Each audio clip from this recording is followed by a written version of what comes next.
there, welcome to my channel. My name is Tobe. I must apologize. I sort of went MIA on all of you guys for about maybe 3 weeks or something like that. I have to apologize for that. The past 3 weeks have been very trying with everything going on in the world. First, we were dealing with a pandemic. There were riots in some places, a lot of angst towards the death of Mr. Floyd. May he rest in peace.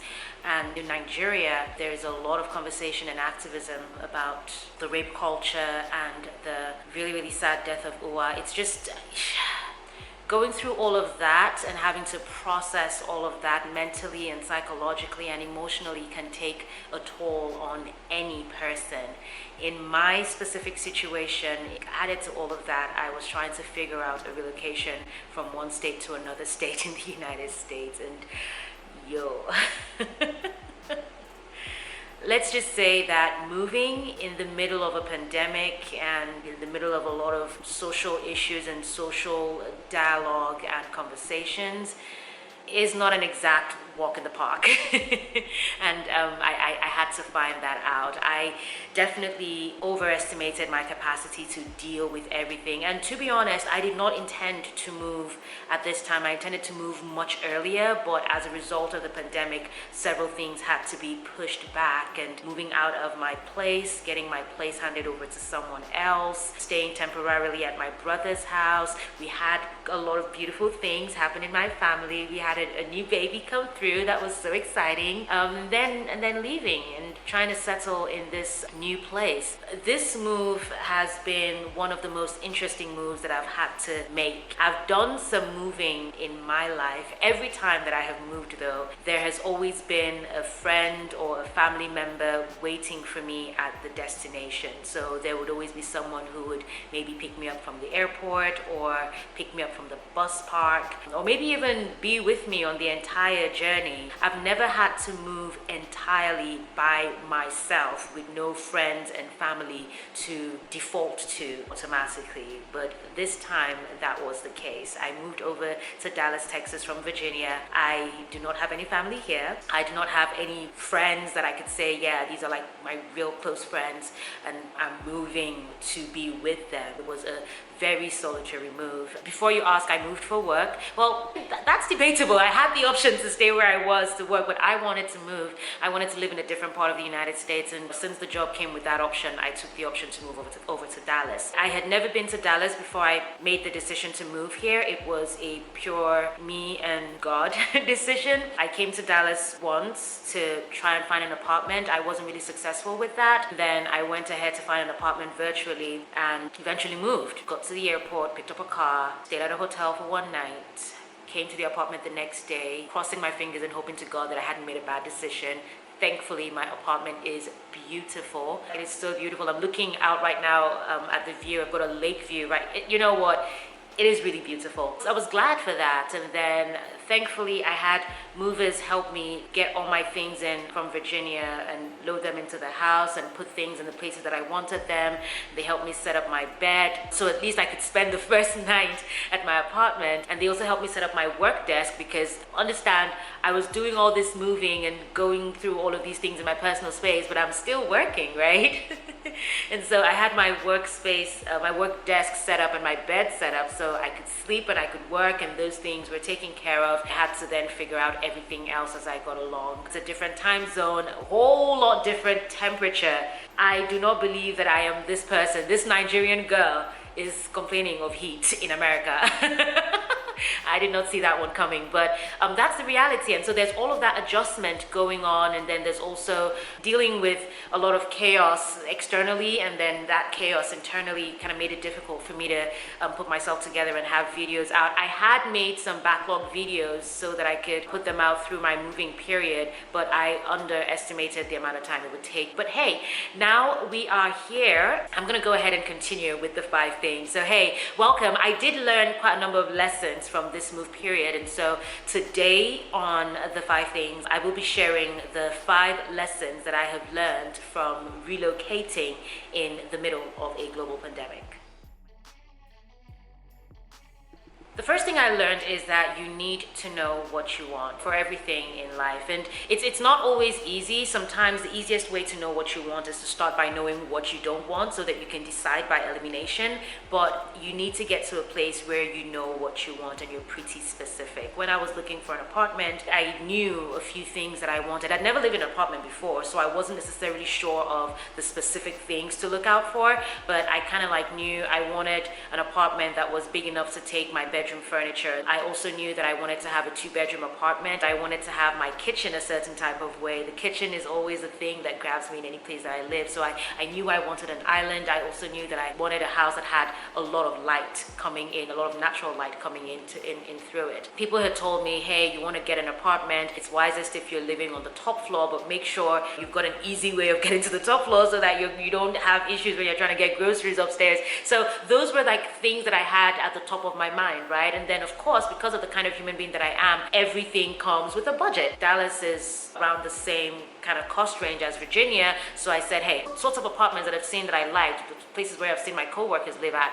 what were they paying in rent? So I took the average of that and set that as my budget. I was very specific in that regard for what I wanted, and I think that it helped with me streamlining and saying, okay, yeah, this fits and this doesn't fit. There were some options that were presented to me and it was just very easy for me to eliminate them because they didn't hit the specific points that I wanted in the place that I was going to live. The second thing that I learned is to ask for help. I was very fortunate. The company that I work for gave a lot of support to my moving. They helped me find, well, they didn't help me find, they gave me a moving company to help move my things, and they also assigned a realtor to help me look for an apartment. Now, remember I had told you that I was very specific about what I wanted. I asked for help and I was specific about the kind of help that I wanted, and then I also gave her my budget. She did her part. She was helpful to an extent, but remember there are several constraints for her.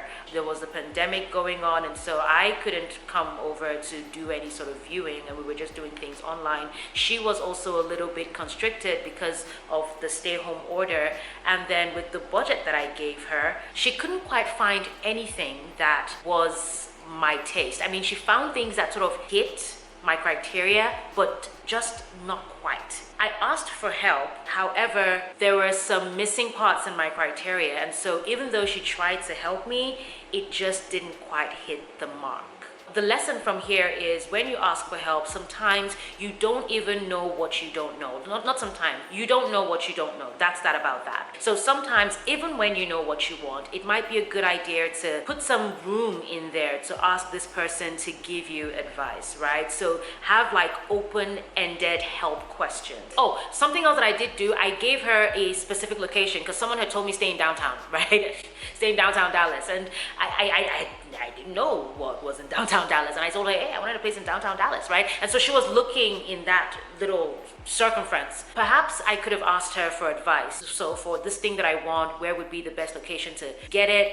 This is where my office is going to be. What sorts of areas are within, I don't know, a 5-mile radius of that place? You know, so I did not necessarily give her room to advise me, even though she's a Dallas local. All I did was ask her for very specific help. So asking for specific help is good, but I think there is definitely some wisdom in opening up room for this person to advise you and help you in the ways that you don't even know that you need help. Of course, once you know that this person knows stuff more than you do, that I think is definitely a wise way to go. The third thing would be to do research. Like there are so many things that I did not know, and I did do some research, but I did not do enough research. For instance, I was seeing places that were 900 square feet, but I did not have a good mental picture of what 900 square feet meant on a flat lay. I couldn't visualize that, and I did not know that I couldn't visualize that. There are different ways that I could have helped myself get a visualization of what that meant, so that way if a person gives me an apartment and I see that it's 900 square feet,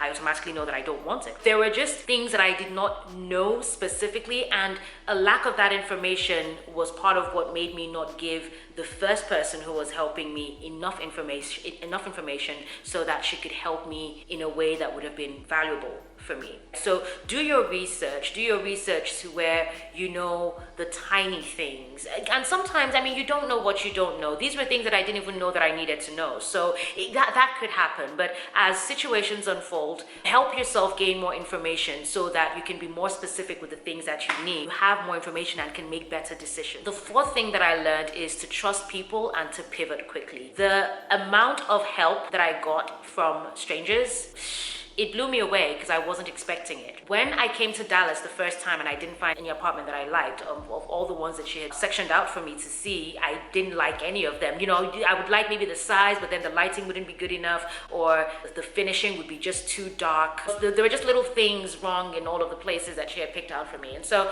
I went on Instagram and I just did a search for apartments in Dallas, and I found this account. I'm gonna link it down below in the notes, just in case you're trying to move over to Dallas yourself.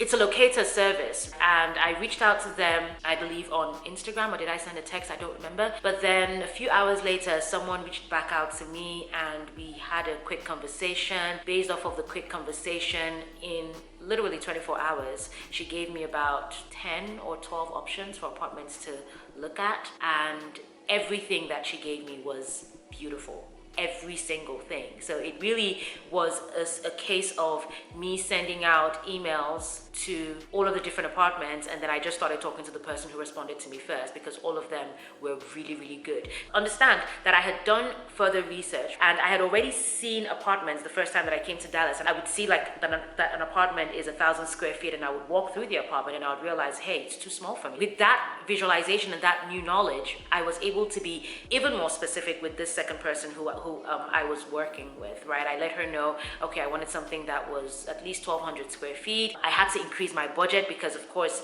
you want more space, you're going to pay more money. I was no longer saying, hey, it had to be downtown Dallas. It was now more like, hey, this is where my office is, this is where the church I want to go to is, and I'm going to be traveling a lot, so I want a place that is within this amount of minutes from my office, from my church, and from the airport. And she had that broad scope to look for places that worked for me. I was also able to give her photos. Did I give her photos? I don't think I gave her photos, but on their page, I had seen photos of things that were closer to what I liked. So I think that what I did was I commented on a particular photo, right? That was how we started the engagement. I commented on a particular photo that was specifically what I wanted in terms of the aesthetics, right? So I guess she had a good picture of what my taste was.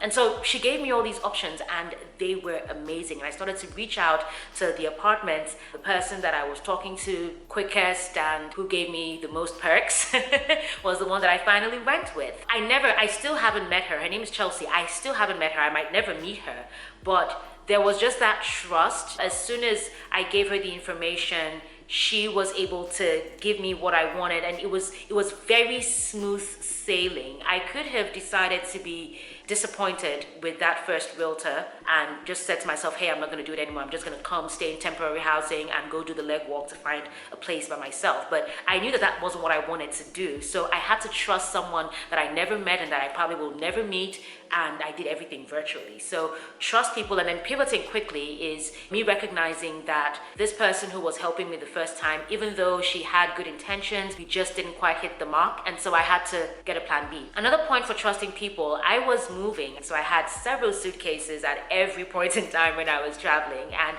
there were people who, without even me asking, they would just come and say, hey, you need help, and they would help me out. And in very little, seemingly inconsequential ways, people helped me with the smallest things, and those small things just made life a little less hectic for me in that moment, and I'm thankful. And the movers who came to do stuff for me, even though it's their job, they could have done a piss poor job. They were so excellent, and yeah, trust people and pivot quickly. That's what I'm gonna say about that. And then the final thing that I've learned through this move is to get better at estimates. I thought that I was going to move very quickly and I wouldn't have to be on a break from YouTube, but I was wrong. I could have better estimated, considered the time that we were in, considered the fact that I didn't know a lot, and also considered that through the moving period, I would have to physically rest.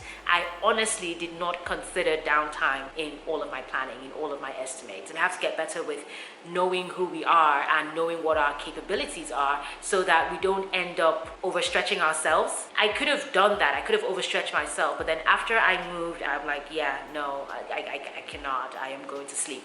And I was still working. So there'd be times after work. Work should end at 4 or 5, sometimes 6, depending on the kind of day that I'm having. But at 12 noon, I would be like, yeah, no, this is not going to happen anymore. And at 12 noon, I would log off and literally go take a nap. Get better at estimates, get better at knowing what your realities are and making estimates for your planning based off of your realities so that you don't put yourself in a bit of a pickle. So yeah, those are the 5 lessons that I have learned from this move. Again, I am so thankful to the people who helped me in small ways. Oh, and I did have my friend and my sister send me gifts. Well, not gifts, money to get gifts. And I did have a few people send me gifts. So hey, thank you. I really like home warming presents. I will try. I am not really one to do this home tour videos, but I will try to get one done because my apartment is lovely. I love it. I love my apartment. So I will share that. But yeah, that is it. You can connect with me and keep the conversation alive. Use the hashtag #the5things on Twitter, and you can follow me on Twitter and on Instagram at I am Tobe Niji. From here on out, we're going to go on with the 5 things per usual. If you've got questions that you want me to answer, go right ahead and send them to me via social media, or you can even comment right here. I will gather the questions. I did have a few friends and a few people on Instagram send me questions and send me a number of interesting things that I'm going to put into video format over the next couple of weeks. I cannot wait to do more and create more content for you. Let me know what you want to see. Until next time, have a beautiful one. Stay blessed, stay safe, be sane. Don't forget who you are. Look in the mirror, look at yourself, and do not forget who you are.